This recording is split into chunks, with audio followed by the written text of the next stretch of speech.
Cuando compramos algún aparato electrónico, sobre todo, cuando lo vamos a instalar para usarlo,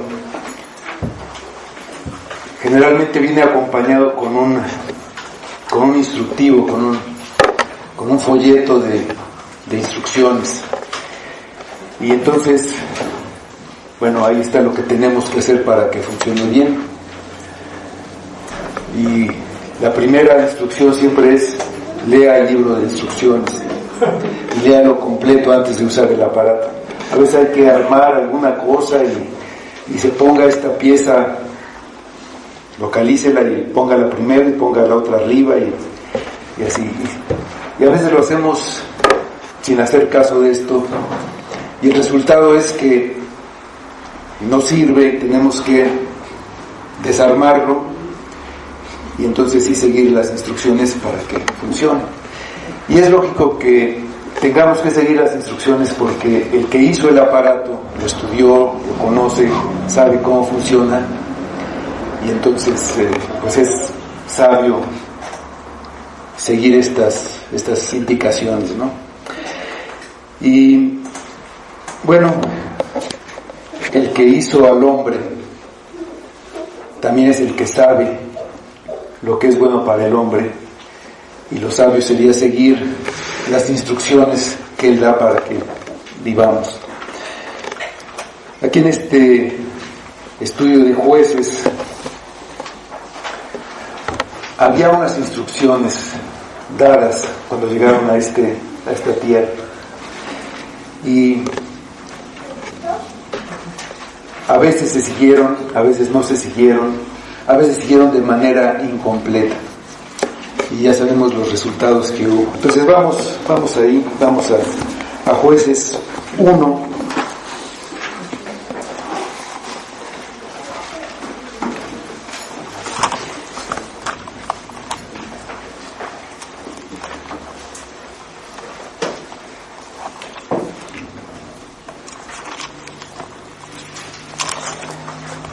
Vamos a leer del versículo 11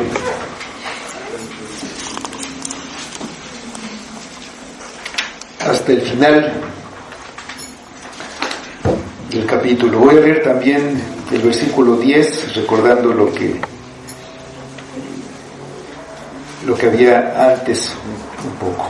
Dice: y marchó Judá contra el cananeo que habitaba en Hebrón, la cual se llama Kiriat Arba, y dieron a Sesai, a Imán y Talmi. Y ahí empezamos el 11. De allí fue a los que habitaban en Debir, que antes se llamaba Kiriat Sefer, y dijo Caleb: el que atacare a Kiriat Sefer y la tomare, yo le daré a Axa, mi hija, por mujer. Y la tomó Otoniel, hijo de Cenaz, hermano menor de Caleb, y le dio Axa, su hija, por mujer. Y cuando ella se iba con él, la persuadió que pidiese a su padre un campo, y él se bajó del asno, y Caleb le dijo: ¿qué tienes? Ella entonces le respondió: concédeme un don, puesto que me has dado tierra del Negev, dame también fuentes de agua.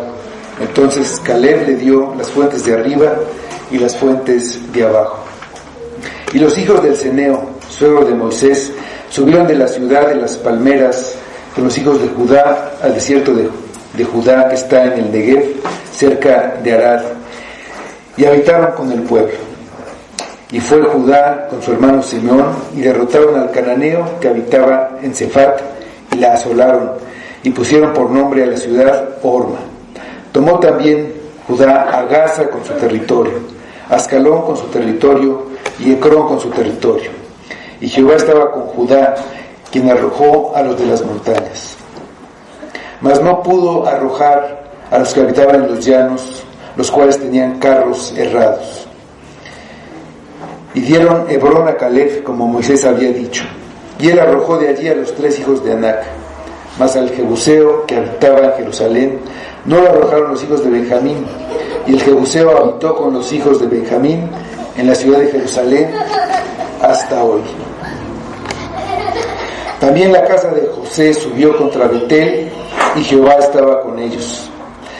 Y la casa de José puso espías en Betel, ciudad que antes se llamaba Luz. Y los que espiaban vieron a un hombre que salía de la ciudad y le dijeron: muéstranos ahora la entrada de la ciudad y haremos contigo misericordia.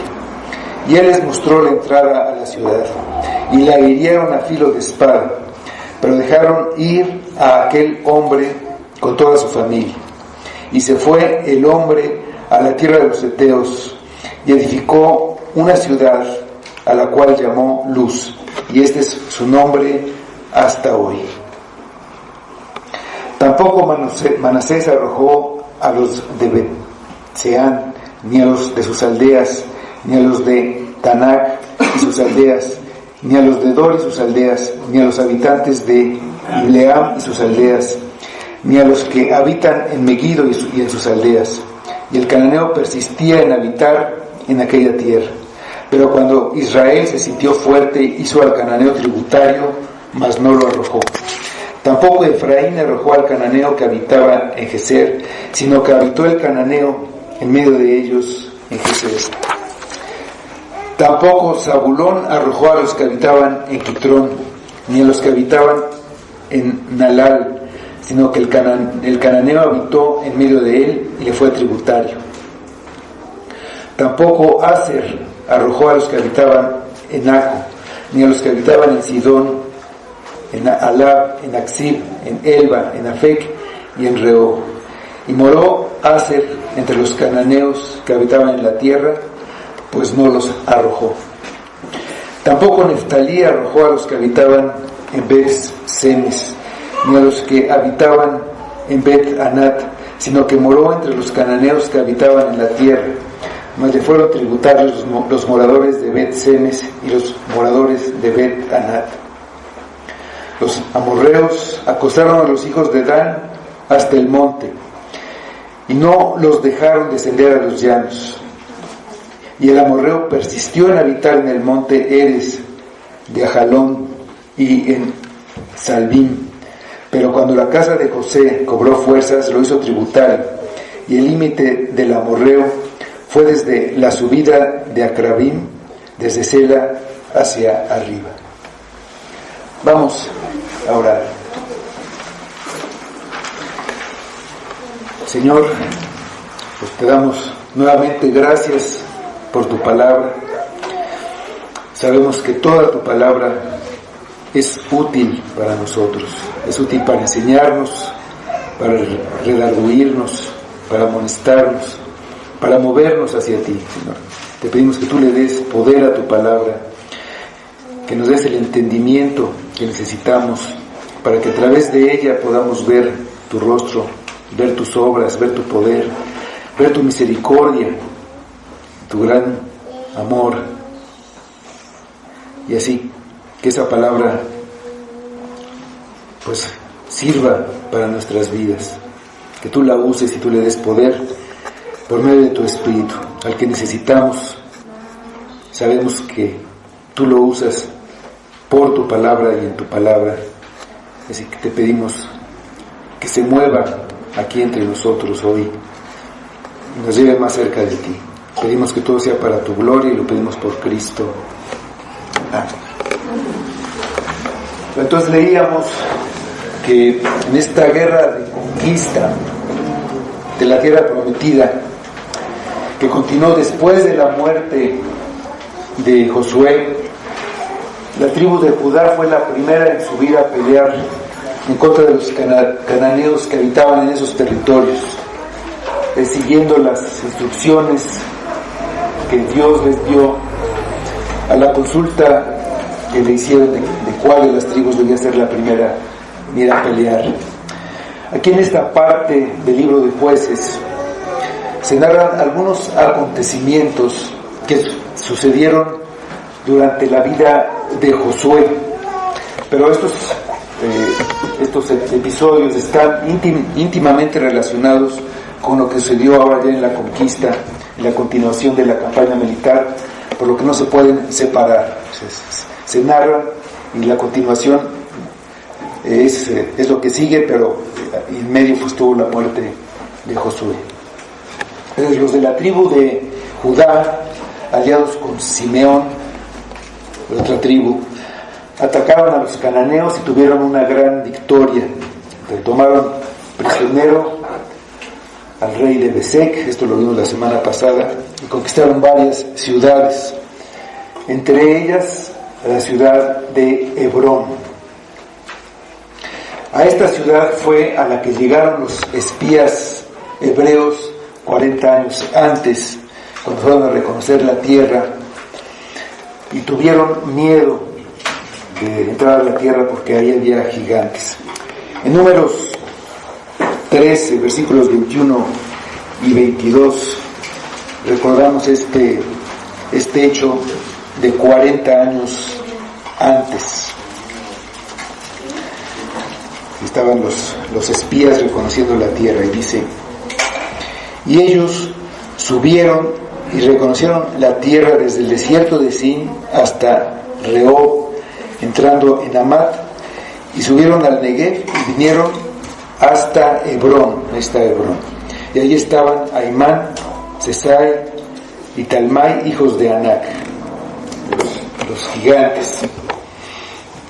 Fue Caleb, uno de los 12 espías que estuvieron reconociendo la tierra, y fue el único, junto con Josué, que le pidieron al pueblo entrar en esta tierra. Y entonces él fue el que mató a estos 3 gigantes. Pues ahí en el libro de Josué, capítulo 15, versículos 13 y 14, dice: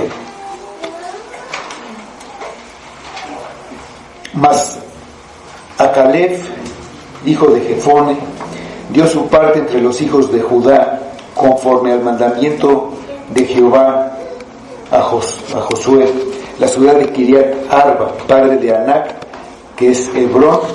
Y Caleb echó de allí a los 3 hijos de Anac, Sesai, Aimán, Talmai, hijos de Anac. Entonces, primero vemos un episodio donde hay una obediencia completa. En el versículo 11 de nuestro pasaje dice: de allí, la tribu de Judá, dice: de allí fue a los que habitaban en Debir, que antes se llamaba Kiriat Sefer, y dijo Caleb: el que atacare a Kiriat Sefer y la tomare, yo le daré Axa, a mi hija, por mujer. Y la tomó Otoniel, hijo de Cenaz, hermano menor de Caleb, y él le dio Axa, su hija, por mujer. Y cuando ella se iba con él, la persuadió de que pidiese a su padre un campo. Y ella se bajó del asno, y Caleb le dijo: ¿qué tienes? Ella entonces le respondió: concédeme un don, puesto que me has dado tierra del Negev, dame también fuentes de aguas. Entonces Caleb le dio las fuentes de arriba y las fuentes de abajo. Estos versículos que leímos son iguales a los de Josué 15, del 15 al 19, son iguales. Entonces por eso sabemos que este hecho ocurrió durante la vida de Josué, en lo que fue el inicio de la conquista del territorio que le tocó a Judá. Caleb, como vimos, era uno de los espías, un espía fiel. Entonces era un hombre que tenía fe en el cumplimiento de todas las cosas que Jehová había prometido a su pueblo. Él confiaba completamente en Dios, y además estaba determinado a obedecer lo que Dios le mandaba, y estaba determinado a obedecer con valor para obtener las promesas. Él sabía que Dios había hecho las promesas y que Dios era el que las iba a cumplir, pero también sabía que él mismo tenía que hacer la parte de la responsabilidad humana que le tocaba, así como lo había hecho Josué. Y Josué había tenido éxito porque había obedecido. sin obedecer la voluntad revelada que tenemos de Dios, no habrá buenos resultados. Si vemos lo que le había dicho a Josué y lo que Josué hizo. Josué 1:7. Así le dijo Dios a Josué: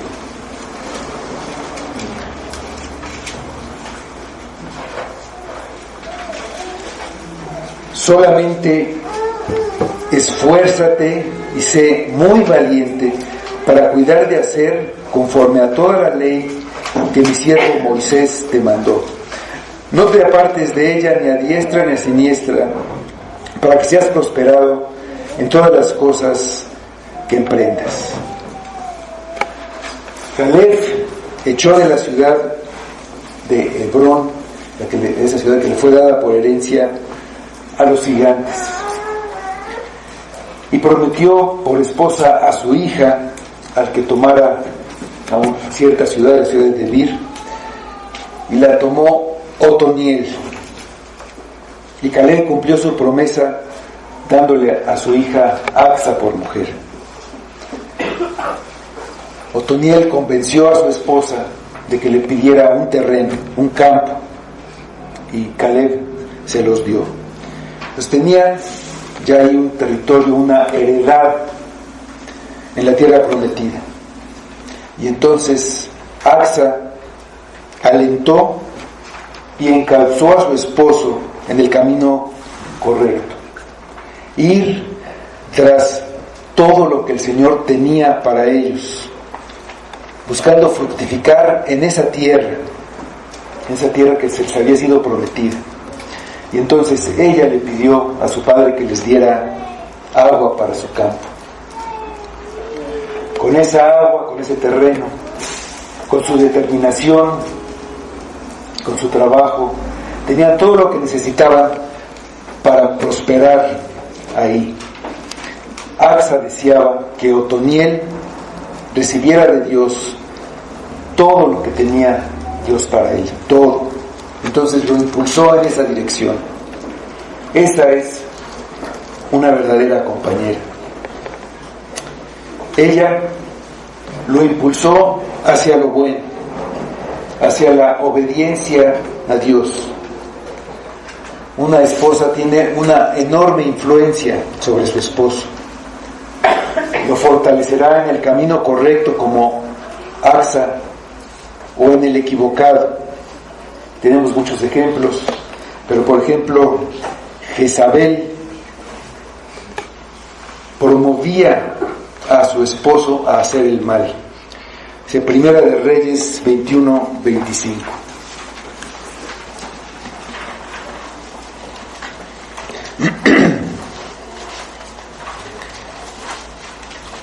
Primera de Reyes 21:25.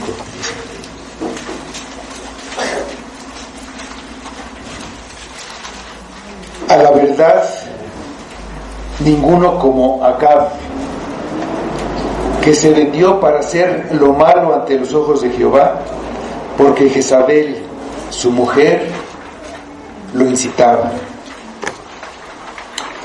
Aquí en la familia de Caleb tenemos una muestra de cómo debía ser todo el pueblo de Israel. Caleb prometió a su hija en matrimonio al hombre que venza y conquista a Kiriat Sefer.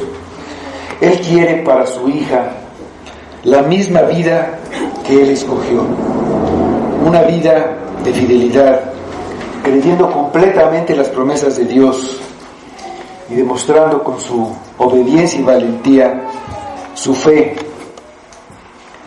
en el que había hecho las promesas.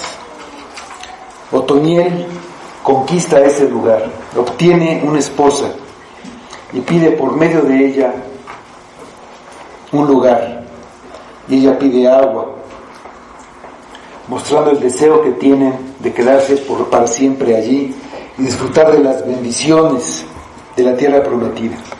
No tienen ninguna duda, no tienen ningún temor y no ponen ninguna condición. Todo creyente está en una guerra de conquista. Como Israel fue librado de la esclavitud en Egipto y de su gobernante Faraón, el creyente ha sido librado del mundo y de su gobernante, el diablo, y tiene la promesa de la vida eterna, pero tiene que luchar contra el pecado y vencerlo. Cada pecado es un habitante de Canaán. Cada uno tiene que ser destruido. La actitud que el pueblo debía tener es como esta familia de Caleb. Es la actitud también que cada creyente debe tener. ¿Cuál es tu actitud? Dice el versículo 16: y los hijos del Ceneo, suegro de Moisés, subieron de la ciudad de las palmeras con los hijos de Judá al desierto de Judá, que está en Negev, cerca de Arad, y fueron y habitaron con el pueblo. Los ceneos se habían relacionado con los israelitas por Jetro, que era el suegro de Moisés. Era ceneo él. Después de la salida de Egipto, Moisés le contó a su suegro todo lo que había pasado, y Jetro reconoció al Dios verdadero. Éxodo 18, versículos 10 y 11.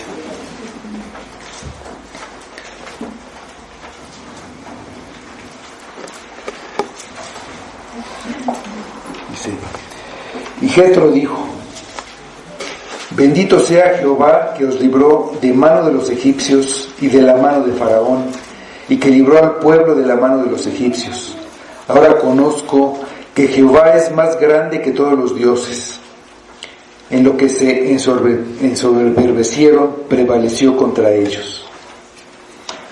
Ahora, años después, los descendientes, los ceneos, iban con los hijos de Judá, acompañándolos, viviendo en esta tierra prometida. Ellos vieron quién era Jehová y querían participar, ser parte de esas bendiciones, querían tener parte de ellas. Ellos tenían más fe que muchos descendientes de los israelitas, del pueblo de Israel. Dice el versículo 17 de nuestro pasaje: 18. Y fue Judá con su hermano Simeón y derrotaron al cananeo que habitaba en Sefat y la asolaron y pusieron por nombre a la ciudad Horma. Tomó también Judá a Gaza con su territorio, Ascalón con su territorio y Ecrón con su territorio. La conquista siguió victoriosa y se apoderaron de la ciudad de Horma. Fue allí donde los israelitas 40 años antes fueron perseguidos y derrotados cuando no quisieron entrar en la tierra prometida, después del informe de los espías, de los 10 espías, y no oyeron la advertencia que les hizo Moisés de que Jehová ya no estaba con ellos. Entonces conquistaron ahora este lugar y conquistaron también lo que era el territorio de los filisteos, pero no los destruyeron. Entonces los filisteos volvieron a tomar esas ciudades. En el tiempo de Sansón ya estaban ahí otra vez en manos de ellos. Pues hasta aquí, hasta este versículo 18, tenemos una obediencia completa. Entonces, el otro episodio es la obediencia incompleta. Dice el versículo 19 de nuestro pasaje: y Jehová estaba con Judá, quien arrojó a los de las montañas, mas no pudo arrojar a los que habitaban en los llanos, los cuales tenían carros errados. Y aquí dice que Jehová fue el que arrojó a los que estaban entre las montañas, y Judá fue el que no pudo arrojar a los habitantes, el pueblo de Judá. Jehová había entregado el territorio en sus manos. Él estaba con ellos, y con su ayuda tenían asegurada la victoria en todas las batallas, ya fueran en las montañas o en las llanuras, ya fuera contra soldados de infantería o de caballería. Ellos ya habían visto derrotados a los gigantes, a los que tenían miedo por mano de Caleb. Ellos mismos habían derrotado a un poderoso rey, Adoni-Bezek, pero su falta de confianza les hizo temer a los carros de hierro. Antes, cuando todavía vivía Josué, ellos habían ido ante él a presentarles ese temor, y Josué les había dicho que la victoria era suya, y era porque Dios estaba con ellos. Dice Josué,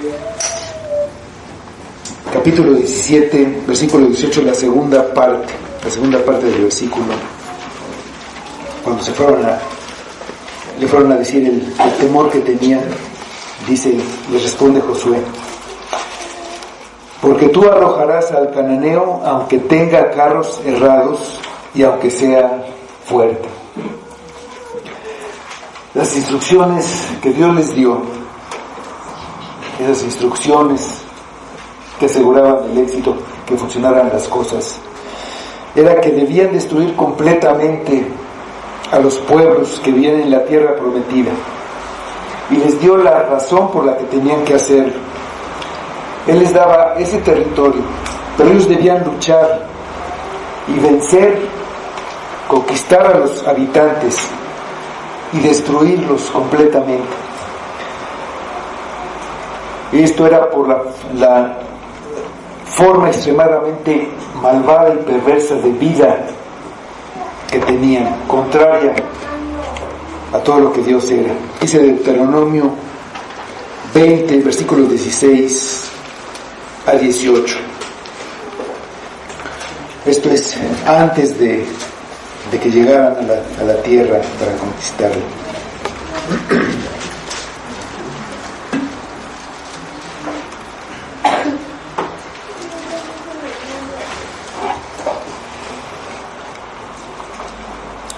Pero de las ciudades de estos pueblos que Jehová tu Dios te da por heredad, ninguna persona dejarás con vida, sino que los destruirás completamente: al Eteo, al Amorreo, al Cananeo, al Fereceo, al Heveo y al Jebuseo, como Jehová tu Dios te ha mandado, para que no os enseñen a hacer según todas sus abominaciones que ellos han hecho para sus dioses, y pequéis contra Jehová vuestro Dios.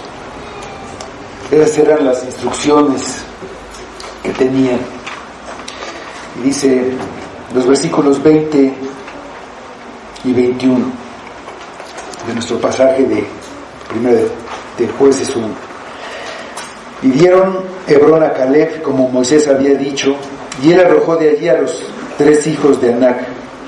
Mas al Jebuseo que habitaba en Jerusalén no lo arrojaron los hijos de Benjamín, y el Jebuseo habitó con los hijos de Benjamín en Jerusalén hasta hoy. Aquí cuando dice hasta hoy, nos dice en qué época fue escrito el libro. Sabemos que los jebuseos fueron sacados por David, entonces el libro fue escrito antes de David, obviamente después de la época ya de los reyes. Entonces posiblemente por eso se dice que lo escribió Samuel. Aquí vemos que Caleb recibió su recompensa por el informe fiel al reconocer la tierra. Jerusalén estaba en el límite entre Judá y Benjamín, en el territorio nuevo, y no arrojaron a los jebuseos. Ellos se quedaron ahí hasta la época de David. Este pueblo cananeo, como dice ahí, habitaba junto con Benjamín. Dice el versículo 22 a 26: también la casa de José subió contra Betel, y Jehová estaba con ellos. Y la casa de José puso espías en Betel, ciudad que antes se llamaba Luz. Y los que espiaban vieron a un hombre que salía de la ciudad y le dijeron: muéstranos ahora la entrada de la ciudad y haremos contigo misericordia. Y él les mostró la entrada a la ciudad y la hirieron a filo de espada, pero dejaron ir a aquel hombre con toda su familia.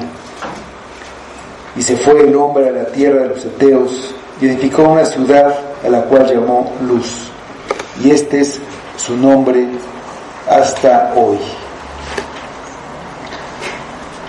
La casa de José abarca las tribus de Efraín y Manasés. José tenía una doble porción por el derecho de la primogenitura, por eso son dos tribus las de su casa. De hecho, José era hijo de Jacob, pero Manasés y Efraín eran hijos de José, pero está el doble derecho. Ellos pusieron espías afuera de la ciudad de Luz. Hicieron un pacto con una habitante de esta ciudad. Y lo hicieron este pacto contrario a lo que Dios les había dado de instrucciones. En lugar de confiar en las promesas, hicieron un pacto. No oyeron las instrucciones. La instrucción que tenían era que no hicieran pacto, que no dejaran ninguna persona con vida, y no debían permitir que de estos pueblos vivieran en su territorio, en la tierra prometida. Dice Éxodo 23, versículos 32 y 33.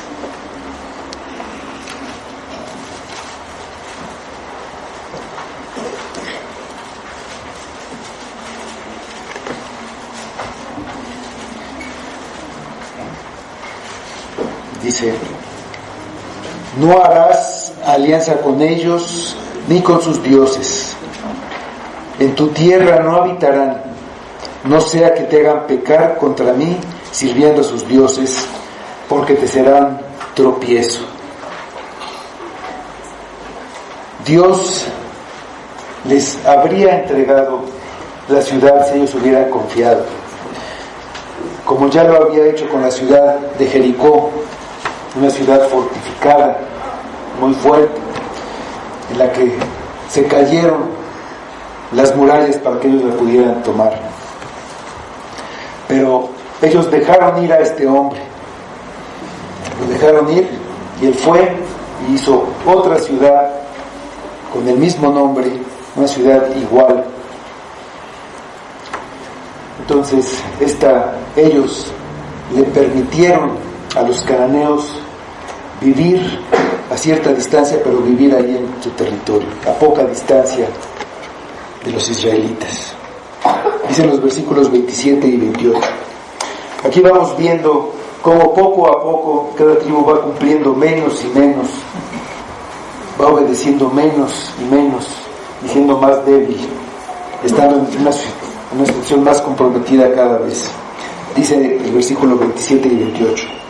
Tampoco Manasés arrojó a los de Bet-Sean, ni a los de sus aldeas, ni a los de Tenac y sus aldeas, ni a los de Dor y sus aldeas, ni a los habitantes de Ibleam y sus aldeas, ni a los que habitan en Megiddo y en sus aldeas. Y el cananeo persistía en habitar en aquella tierra. Pero cuando Israel se sintió fuerte, hizo al cananeo tributario, mas no lo arrojó. Entonces Manasés fracasó en expulsar a los habitantes de varias ciudades y de las poblaciones pequeñas que estaban cerca. Los habitantes originales no querían dejar sus dominios. Igual que el pecado no va a ceder fácilmente el poder y el dominio que tiene. Un mal hábito es difícil de erradicar. Cuando se hicieron más fuertes, pues pudieron haber tratado de echarlos, pero entonces buscaron un beneficio, algo que ellos querían, algo que les servía, algo que les beneficiaba económicamente. Los hicieron tributarios para obtener riqueza, pero estaban ahí con ellos. Nunca conviene estar en contacto con el pecado.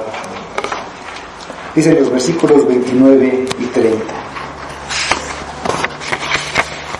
Tampoco Efraín arrojó al cananeo que habitaba en Geser, sino que habitó el cananeo en medio de ellos. Tampoco Zabulón arrojó a los que habitaban en Kitrón, ni a los que habitaban en Alal, sino que el cananeo habitó en medio de él y le fue tributario. Efraín y Zabulón tampoco echaron a los cananeos, pero no solamente les permitieron vivir en lugares cercanos, a cierta distancia, sino que los cananeos vivían en medio de ellos, y entonces ellos los hacían trabajar como trabajadores, y entonces los hicieron tributarios, se beneficiaban, escogieron más lo que les convenía, los que ellos querían, en lugar de lo que las instrucciones que Dios les había dado. Versículos 31 a 33 dice: Tampoco Aser arrojó a los que habitaban en Aco, ni a los que habitaban en Sidón, en Alab, en Aksib, en Elba, en Afec y en Rehob. Y moró Aser entre los cananeos que habitaban en la tierra, pues no los arrojó. Tampoco Neftalí arrojó a los que habitaban en Bet-Semes, ni a los que habitaban en Bet-Anat, sino que moró entre los cananeos que habitaban en la tierra. Mas le fueron tributarios los moradores de Bet-Semes y los moradores de Bet-Anat. Las tribus de Aser y de Neftalí actuaron con menos energía y con menos determinación. Si leemos ahí los versículos, ya no eran los cananeos los que vivían entre los israelitas, eran los israelitas, eran ellos los que vivían entre los cananeos, sí, sino que moró entre los cananeos que habitaban en la tierra. Dice el versículo 34: Los amorreos acosaron a los hijos de Dan hasta el monte, y no los dejaron descender a los llanos. Por último, la tribu de Dan solo pudo quedarse en la parte alta del monte. No pudieron bajar a tomar posesión de su territorio. Entonces ahora los cananeos les permitieron vivir a cierta distancia, una corta distancia de ellos. Versículos 35 y 36. Y el amorreo persistió en habitar en el monte de Eres, en Najalón, en Salbim, pero cuando la casa de José cobró fuerzas, lo hizo tributario. Y el límite del amorreo fue desde la subida de Acrabim, desde Sela hacia arriba. Lo importante no es estos límites que estaban dentro de la tierra prometida. En realidad no había un motivo de una superioridad militar, de armas que ellos no tenían, ni de un número superior de soldados. Lo que le daba fuerza a los cananeos era su determinación de quedarse a vivir ahí. El pueblo de Israel le faltaba determinación. No creía en las promesas y por eso su obediencia era parcial. Se comportó con menos determinación y valentía que los pueblos que no conocían a Dios y que no tenían ninguna promesa. Al no obedecer completamente, viven junto a los cananeos que adoran ídolos. Los cananeos son como el pecado que no se quiso o no se pudo destruir. Ahí está, permanece oculto, como una mina enterrada que al ser pisada explota de una manera inesperada. A lo largo del libro de Jueces, esa idolatría que no fue erradicada totalmente va a volver a tomar fuerza y va a salir una y otra vez, porque no fue exterminada. Como cualquier pecado, a la larga vuelve a crecer, vuelve a tomar fuerza, y cuando se hace fuerza vuelve a atacar. El pecado no exterminado va a ser la causa de mucho dolor y sufrimiento, como vamos a ver en este libro de Jueces. Viendo esta historia hacia atrás, podemos ver que Moisés no pudo llevar al pueblo a una victoria completa, no pudo entrar a la tierra prometida. Josué tampoco. Caleb, que era el siguiente líder natural, obtuvo una victoria personal.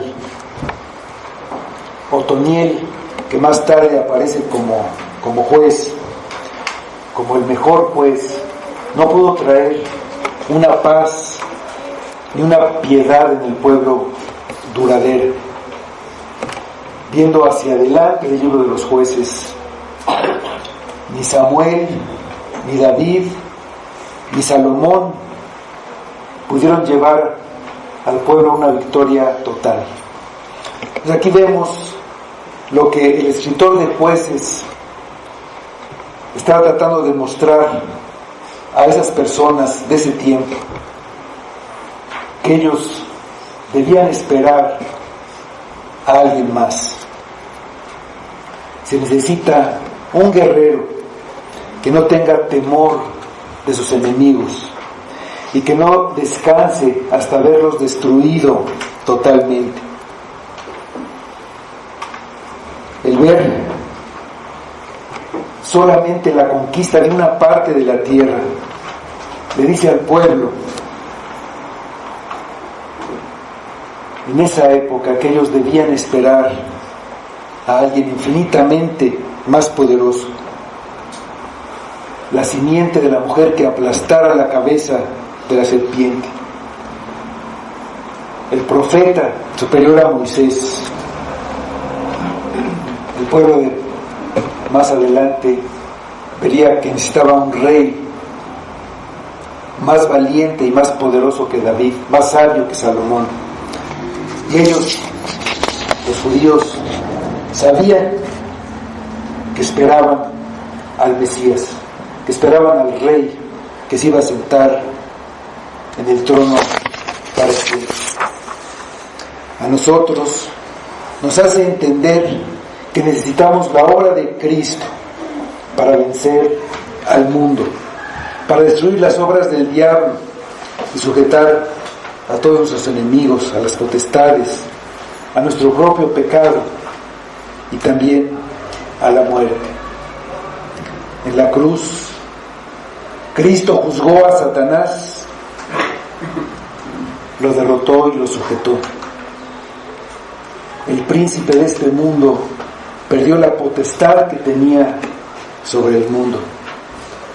En la cruz, Cristo le quitó el poder al pecado, al cumplir perfectamente con toda la ley y poner su justicia perfecta en su pueblo. Su pueblo no puede ser condenado, ya no es esclavo del pecado, ahora puede obedecer a Cristo. Él cargó sobre su cuerpo con todos los pecados de su pueblo y los llevó a la cruz. Todos nuestros pecados fueron puestos sobre Él.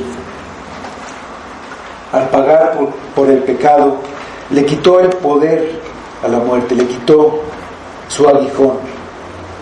Al no haber más deuda por el pecado, la muerte ya no podía retener a Cristo.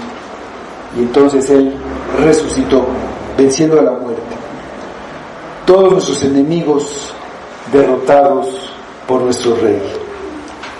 Dice Primera de Corintios 15, 25 y 26.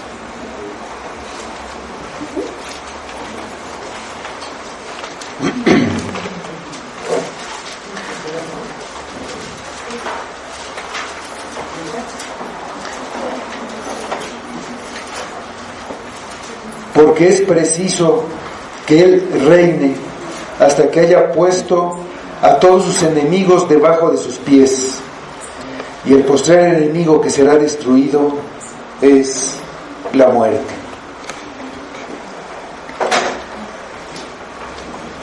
Con la conversión, el cristiano apenas ha entrado en la tierra prometida y tendrá que batallar duramente hasta obtener la victoria. El pecado es el enemigo, y si eres un verdadero hijo de Dios, deberás luchar en su contra. El mandato de Dios es arrojar al cananeo. Todo pecado tiene que ser arrojado. Ni uno solo debe ser tolerado. Para esa lucha se necesita la fe. Confiar que el que nos trajo hasta aquí nos va a dar la victoria. Él no nos va a fallar ni nos va a abandonar. Cada pecado es nuestro enemigo. Todos deben ser arrojados. No puedes convivir con ninguno. Un hijo de Dios no puede hacer amistad con el enemigo de su padre. Si te haces amigo del pecado, eres enemigo de Dios. La amistad con el mundo es enemistad contra Dios.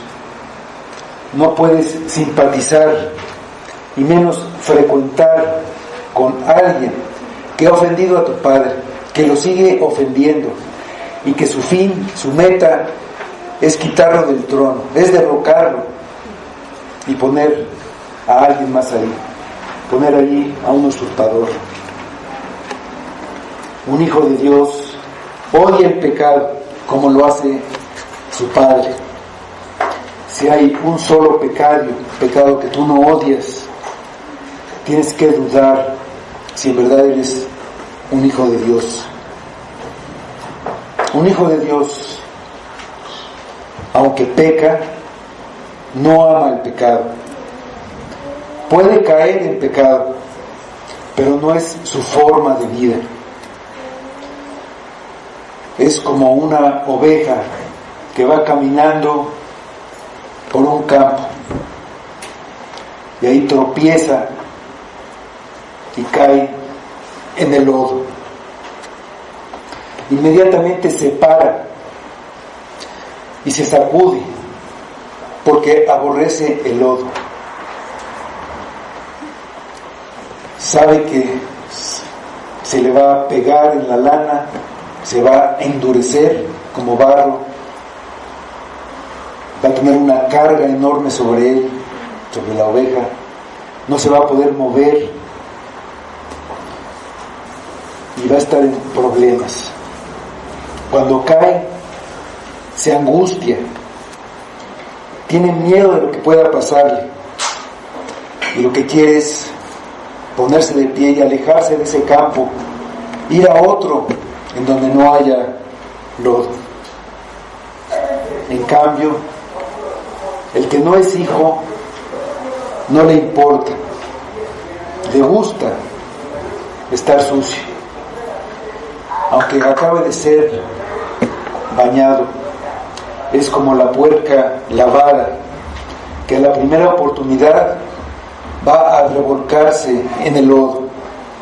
Está en su ambiente, ama el lodazal y se deleita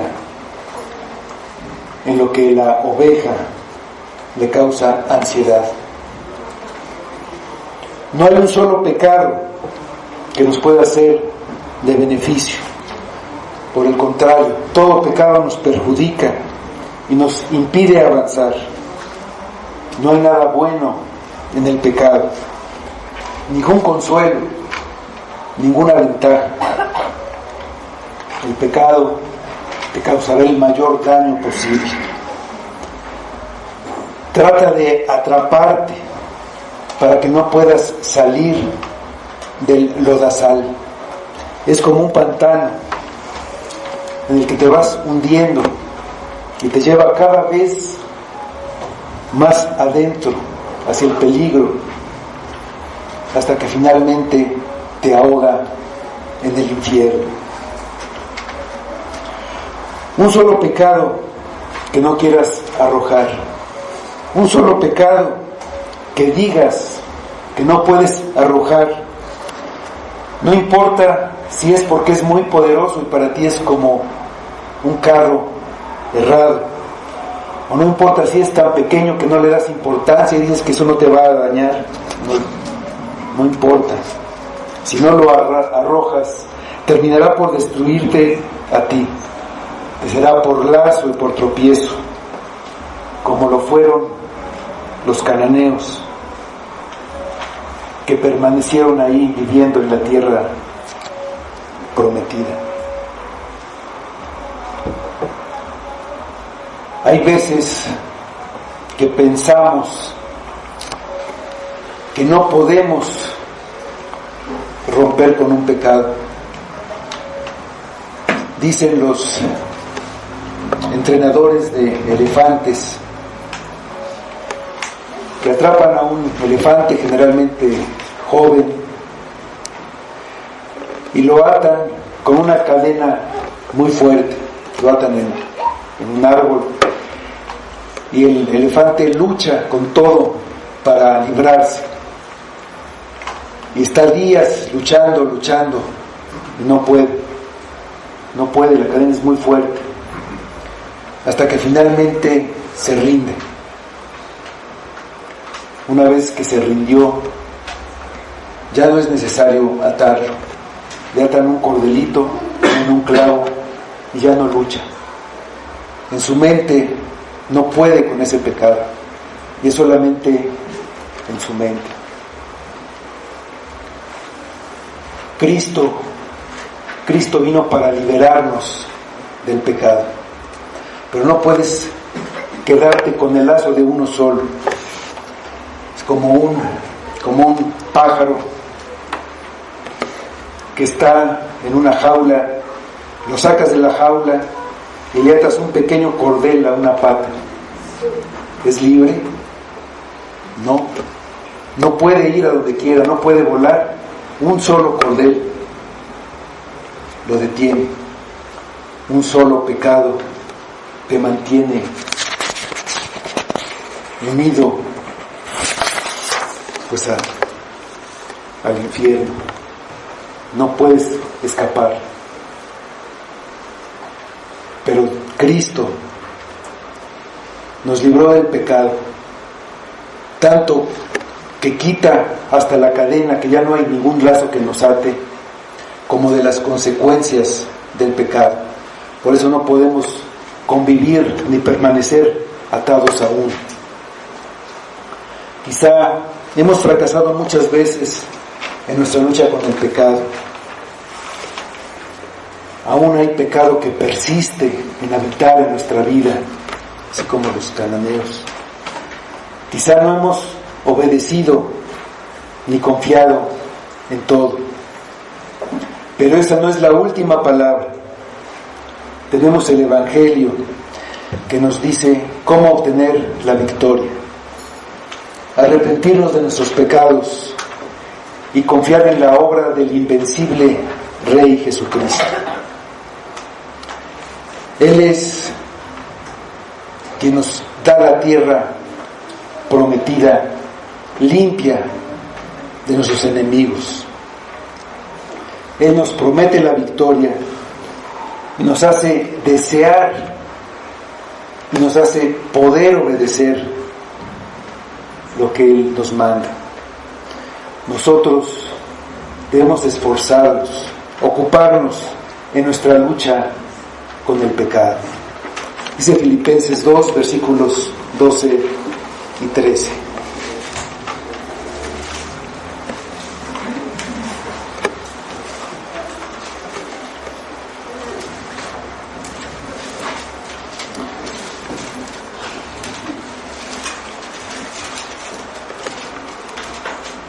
Por tanto, amados míos, como siempre habéis obedecido, no como en mi presencia solamente, sino mucho más ahora en mi ausencia, ocupaos en vuestra salvación con temor y temblor, porque Dios es el que en vosotros produce, así el querer como el hacer, por su buena voluntad.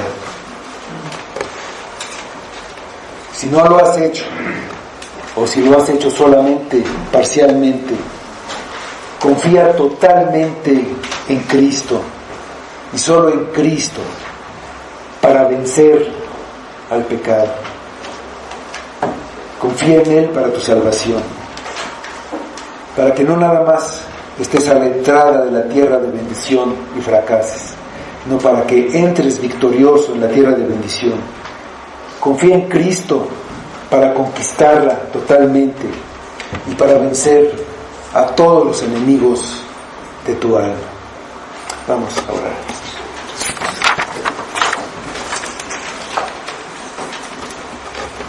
Señor, tu palabra es el medio que tú usas, Padre. Te pedimos que quebrantes los corazones duros, los corazones indiferentes, los que no quieren oír, los que están a gusto en el mundo y no ven la necesidad de un Salvador. No sienten esa necesidad porque en el mundo tienen todo lo que quieren. Pero hazles ver la eternidad, hazles ver a Cristo, hazles ver su obra, hazles ver a Cristo colgado en la cruz para salvarlos, hazles ver tu gran misericordia, tu bondad, y hazles ver también su rebeldía, su ingratitud, su maldad, al no querer aceptar a Cristo, al no querer aceptar tu misericordia y tu bondad, y preferir el lodo, preferir estar en la sociedad, Padre. Obra tú, Señor. Sin esa obra tuya y del Espíritu no hay ningún resultado.